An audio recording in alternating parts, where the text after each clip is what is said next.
عدالتی نظام کے حوالے سے جو ہم نے جو دستیاب وسائل سے ان کے حوالے سے کوشش کی کہ عام آدمی کو جلد فراہمی انصاف کے حوالے سے جو نظام ہے اسے بہتری لائی جا سکے. آزاد کشمیر میں ایک عرصے سے ایک بڑا مسئلہ یہ تھا کہ شریعت کورٹ ہائی کورٹ کے اختیارات کا. شریعت کورٹ کے ایک دو جج ہوتے تھے اور جو ہمارے کرمنل کیسز ہیں یا فیملی میٹرز ہیں ان کی اپیل شریعت کورٹ میں ہوتی تھی. تو اب آزاد کشمیر میں شریعت کورٹ یا ہائی کورٹ کے جو سرکٹ بینچ ہے مظفر آباد کے علاوہ 3 بینچ ہو نا سرکٹ راولہ کوٹ ہے, کوٹلی ہے, میر پور, تو جج اگر 2 ہوں تو وہ کتنے مقدمات سماعت کرتے. تو وہ پھر میں جب چیف جسٹس بنا تو گورنمنٹ کی توجہ دلا کے تو ہم نے اس کو کوشش کی کہ آزاد کشمیر کے سارے ججز جو ہیں ان کو شریعت کورٹ کے جج کے اختیارات تفویض کروائے. اس سے لوگوں کو بڑی سہولت ہوئی کہ وہ جو دیرینہ مقدمات پینڈنگ تھے, جو خواتین کے, بچوں کے, بیل کے ارجنٹ میٹر جو تھے, تو وہ بڑی تعداد میں فیصلہ ہو پائے. لوگوں کو اس حوالے سے بھی بڑا ریلیف ملا کہ تاکہ جو عدالتی جو اختیارات کی جنگ تھی وہ بھی ختم کی. پھر اسی طرح آزاد کشمیر میں بڑے عرصے سے جھگڑا چل رہا تھا شریعت کورٹ کا ایک. تو اب وہ شریعت کورٹ کے نام پہ, نام تو شریعت کورٹ کی لیکن تقرری ججز کی جو ایسے کی جاتی تھی جن کا شریعت سے کوئی تعلق نہیں تھا, تو وہ بھی سپریم کورٹ میں ہم نے فیصلہ کیا کہ اگر شریعت کورٹ کی ضرورت ہے تو پھر شریعت کورٹ جس طرح پاکستان میں ہے کم از کم اس کا ایک عالم جج ہونا چاہیے, اور عالم جج کے بغیر شریعت کورٹ کا باقی عدالتوں کی طرح کوئی پھر اضافی ضرورت نہیں ہے. تو اس پہ بھی فیصلہ کیا, اس پہ باقاعدہ قانون سازی بھی ہوئی. اب جو 13ویں ترمیم ہے اس میں شریعت کورٹ میں وہ عالم جج کا بھی جو ہے وہ باقاعدہ آئینی اس کو شامل کر لیا گیا, تو شریعت کورٹ کی حیت بھی جو تبدیل کی گئی. تو ماتحت عدالتوں میں اسی طرح جو تھا ان کو بھی ایک ہم نے ہدف دیا کہ آپ جو مقدمات ہیں ان کی غیر ضروری جو ہے تاریخ گردانی نہ کی جائے, گواہ جو آئیں تو ان کو واپس نہ کیا جائے, جو گواہ بھی پر فریق آتا ہے اس کا بیان قلم بند کیا جائے, دیوانی مقدمہ جو ہے وہ زیادہ سے زیادہ 3 سال سے زیادہ جو ہے اس میں تاخیر نہیں ہونی چاہیے. تو اسی طرح آپ جو بچوں کے معاملات ہیں یا خواتین کے معاملات ہیں یا بیرون ملک جو ہمارے شہری ہیں ان کے جو عدالتی معاملات ہیں ان کو ترجیح بنیادوں پر جلد یکسو کیا جائے. تو اس طرح کے اقدامات جو ہیں وہ ہماری پالیسی کا حصہ تھے, ان کو عمل درآمد کرانے کی بھی کوشش کی گئی. پھر میرا آپ سے کوشچن ہے کہ جو ایک عام آدمی مطلب جو انتہائی غریب آدمی ہے اس کی رسائی عدالت تک کیسے ہوگی؟ اس میں 2 طریقے تھے. ایک تو آپ ہماری جو جوڈیشل پالیسی آپ اس کا اگر مطالعہ کریں تو اس میں ہم نے ایک جو ہے وہ فری لیگل ایڈ جو کمیٹی تھی جس کا بار کونسل ایکٹ میں بھی باقاعدہ تصور موجود ہے, اور اس کی ہم نے جو ڈسٹرکٹ بار ایسوسیشن ہے, تحصیل بار ایسوسیشن بکلا کی, ان کے لیے لازمی قرار دیا تھا کہ وہ ہر سطح پہ ایک کمیٹی بنائیں جو ایسے لوگ جو نادار ہیں ان کی جو ہے وہ قانونی معاونت جو ہے وہ رضاکارانہ طور پہ بغیر فیس کے کریں. اور جہاں تک باقی عدالتوں کا تعلق ہے تو اگر کوئی آدمی خود اپنا مقدمات پیش کرتا تھا تو اس پہ بھی کوئی پابندی نہیں تھی. میں نے جس طرح آپ سے ذکر کیا کہ میرے بطور چیف جسٹس میرے پاس سینکڑوں درخواستیں آتی تھیں جو وکیل نہیں کر سکتے تھے یا انتظامی معاملات, تو ہم اس کو دیکھتے تھے جو قانون کے مطابق جس کی جو مدد ہو سکتی ہے وہ کی جا سکتی تھی. تو اس طرح اس بات پر ضرورت ہے اس امر کی کہ وکلاء جو ہیں وہ اس حوالے سے جس طرح کمیٹی تشکیل ہے اس کو زیادہ فعال کیا جائے, مؤثر کیا جائے, اور تاکہ لوگ جو نادار مستحق ہیں. قانون میں جو فوجداری قانون ہے اس میں پہلے سے بھی ایک قانون کی سہولت موجود ہے کہ اگر کوئی ایسا شخص ہے جو استطاعت نہیں رکھتا وکیل کرنے کی تو وہ عدالت کو استدعا کرے گا اور عدالت اس کو وکیل مقرر کر کے دے گی ریاست کے خرچے پہ. تو اس طرح کی کئی مقدمات میں جہاں دیکھا کہ کوئی آدمی نادار تھا جس نے کہا کہ میرے پاس وکیل کرنے کی استطاعت نہیں ہے تو ہم نے اس کو وکیل سرکاری طور پہ مقرر کر کے دیا اور ریاست کے اس سے فیس ادائیگی کرائی. تو قانون میں اس کے طریقہ کار بھی موجود ہے. آزاد کشمیر کے سٹیٹس کی تبدیلی کے حوالے سے مختلف کیا سرائیاں گردش کر رہی ہیں. سٹیٹس بدلنے کی صورت میں آپ آزاد کشمیر کی اعلیٰ عدلیہ کا کیا مستقبل دیکھتے ہیں؟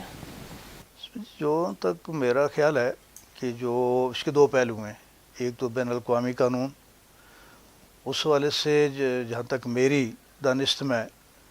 یہ متنازع علاقہ ہے ایسا جموں کشمیر کا, اور اس کا اقوام متحدہ میں ایک طے شدہ اصول ہے کہ اس کے مستقبل کا فیصلہ آزادانہ رائے شماری سے یہاں کے لوگ کریں گے. اس طرح کی ایک کوشش پہلے بھی نیشنل کانفرنس نے مقبوضہ اسمبلی میں کی. اس وقت بھی اقوام متحدہ کی یونائٹڈ سیکورٹی کونسلس نے غالباً 30 مارچ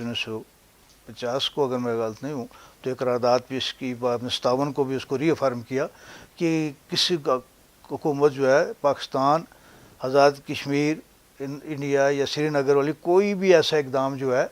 جو بھی کر لیں اس سے ریاست کی مستقبل کے فیصلے کے جو طے شدہ اصول اس پہ کوئی اثر نہیں پڑے گا۔ یہ تو ایک بین الاقوامی صورت ہے، خواہ بھارت کا 5 اگست کا اقدام ہو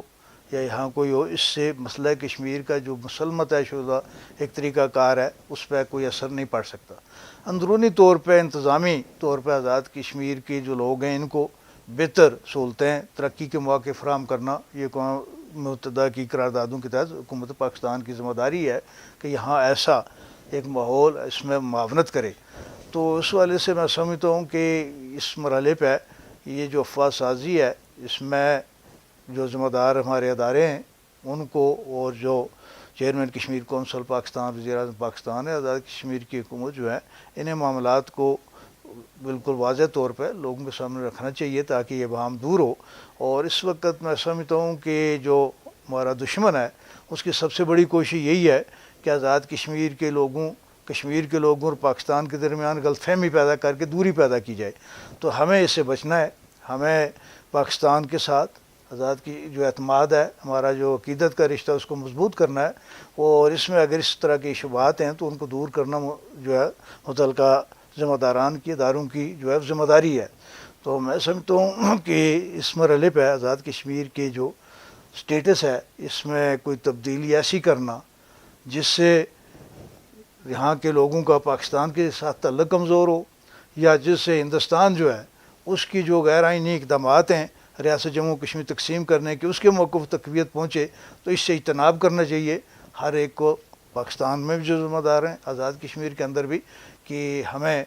پاکستان کی مضبوطی عزیز ہے، اور وہ تب بھی ہوگی کہ ریاست جموں کشمیر پاکستان کا حصہ بنے، اور ریاست جموں کشمیر کی آزادی کے لیے پاکستان کا اور آزاد کشمیر کے اور کشمیر کے لوگوں کا یکجا ہونا، عوام اعتماد ہونا اور ایک دوسرے کے ساتھ کھڑا ہونا بہت ضروری ہے۔ تو اس وقت جو ہے وہ ایسے کسی اقدامات سے جس سے غلط فہمی پیدا ہو یا جس سے بھارت فائدہ اٹھائے تو اس سے ہمیں اجتناب کرنا ہوگا۔ آزاد کشمیر میں اعلیٰ عدلیہ کے قیام کی تاریخ پر تھوڑی سی روشنی ڈالیں۔ کشمیر میں جی ہماری جو جہاں تک ہائی کورٹ کا تعلق ہے تو یہ تو شروع سے آزاد کشمیر کی جب ریاست مرز وجود میں آئی تو اسی وقت سے عدالت العالیہ جو ہے یہاں پہ تشکیل پا گئی تھی۔ پہلے ہمارا جو یہاں ایک آزاد کشمیر کا نظام تھا وہ رولز آف بزنس کے چلتا رہا، پھر اس کے بعد ہمارا گورنمنٹ ایکٹ 1968 آیا، پھر 70 کا آیا، پھر 1974 کا عبوری آئین ایکٹ آیا۔ جہاں تک سپریم کورٹ کا تعلق ہے تو سپریم کورٹ یہاں پہ پہلی دفعہ 1975 میں قائم ہوئی، جب ہمارا عبوری ایکٹ جو ہے 1974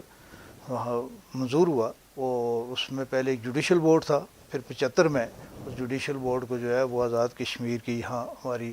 سپریم کورٹ قائم کی گئی۔ آزاد کشمیر کی عدالتی نظام باقی تو پاکستان کی طرح ہے، سوائے اس کے کہ ہاں 1974 میں جو ہماری ضلعی عدالتیں ہیں اس کی سطح پہ 2 رکنی عدالت جو ہے وہ قائم کی گئی۔ 1974 میں یہاں پہ اسلامی تعزیراتی نفاذ ایکٹ یہ قانون نافذ کیا گیا، جس میں جو مقدمات فوجداری تھے ان کی سماعت کے لیے جو چھوٹی عدالت ہے ہماری تحصیل فوجداری، اس میں مجسٹریٹ کے ساتھ ایک تحصیل قاضی، اور اسی طرح سیشن جج جو ہیں ضلعی عدالت اس کے ساتھ ضلع قاضی جو ہے وہ تعینات کیے گئے۔ تو 2 رکنی عدالت تھی جو اس کا ایکٹ قانون کے تحت جو مقدمات تھے ان کی سماعت کرتی تھی۔ تو یہ پاکستان سے تھوڑا سا ایک مختلف ہمارا نظام تھا، باقی نظام ہمارا جو ہے عدالتی وہ پاکستان کے اسی طرح کا یکساں اسی طرح کا ہے۔ بہت شکریہ جی آپ کا۔ ناظرین، ہمارے ساتھ موجود تھے سابق chief justice supreme court Chaudhry Muhammad Ibrahim Zia, اور عدلیہ میں پیدا ہونے والے بحران کے حل کے حوالے سے شاندار تجاویز پیش کی۔ آج کے پروگرام سے بس اتنا ہی، اپنی دعاؤں میں یاد رکھیے گا۔ پروگرام آخر کیوں کے ساتھ اپنی میزبان ارم مقصود کو اجازت دیجیے۔ اللہ نگہبان۔